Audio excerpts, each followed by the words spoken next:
Agora então que a gente já está com o nosso robô integrado, nós vamos entender um pouquinho melhor como é que a nossa MPU 6050 funciona.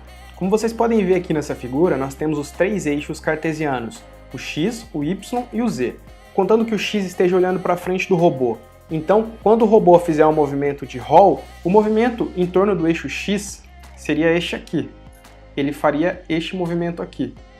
É o movimento de roll. Ao se tratar do eixo Z, que é esse eixo aqui, que ele está apontado para cima, então se a gente olhar para o nosso robô, o eixo Z, ele está apontado para cima. Seria o equivalente a dizer que ele está nesse sentido aqui. Então o movimento em torno do eixo Z seria o chamado de IO. Seria esse movimento aqui, que seria este aqui do nosso robô. E o mesmo seria para pitch. Pitch é o nosso eixo Y, que olhando no eixo cartesiano e sabendo que a nossa MPU está posicionada com o eixo Y nesse sentido aqui, sendo que para lá é o positivo, então quando o robô fizer este movimento aqui, nós vamos medir o giro em cima do eixo Y. Para a gente entender melhor, vamos olhar aqui embaixo como é que está posicionado. Se vocês observarem, ali tem dois eixos desenhados. O eixo X, que está apontado nessa direção aqui, e o eixo Y, que está apontado nessa direção aqui.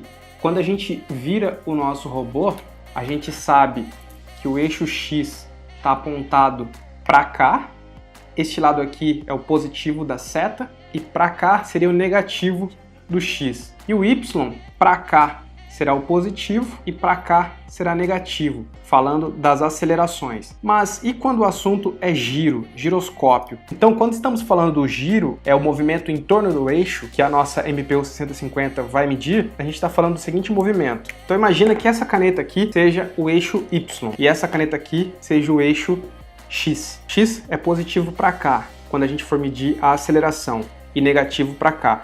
O Y é positivo para cá, quando a gente for medir a aceleração, e negativo para cá. E o Z seria algo desse tipo. Porém, como a gente fixou a nossa MPU 6050 para baixo, ou seja, o eixo Z, ele é apontado para baixo. Então, será positivo para baixo e negativo para cima. Lembrando que isso para medir a aceleração. Quando o assunto é giro, ele vai medir o giro em torno daquele eixo. Quando falamos nos movimentos angulares em torno do eixo Y, o robô fará esse movimento aqui.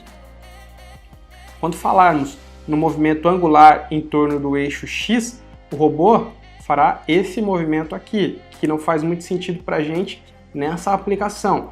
Nós vamos trabalhar no eixo Y, que será este movimento aqui, e também no eixo Z. Se a gente olhar, será esse movimento aqui.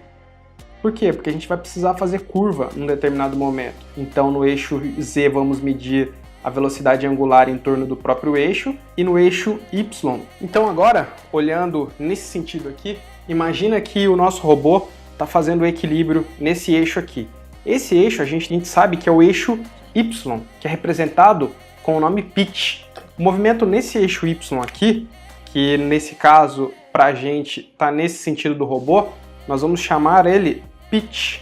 Já o movimento em torno do eixo X, nesse caso aqui, fazendo esse movimento angular, nós vamos chamar de roll. E o movimento no eixo Z, que é esse movimento aqui, vamos representar o eixo Z, esse movimento angular aqui, em torno do Z, vai se chamar de IO. Então, para a gente entender um pouquinho melhor, nosso eixo Z vai ser aqui, nosso eixo Y vai ser aqui e o X aqui. Quando o robô fizer esse movimento aqui, ele vai estar variando o ângulo em torno do eixo Y, que é o pitch. Quando ele estiver fazendo esse movimento aqui, que para a gente não faz muito sentido, ele vai poder ser medido também, ele está variando o roll. E quando ele estiver variando em torno do eixo Z, ele está fazendo este movimento aqui. Ele está variando o IO. São essas três variáveis que a gente vai medir para fazer o controle. A gente vai usar pitch, controle de equilíbrio do robô, e IO, para que ele não faça curva enquanto estiver se movimentando.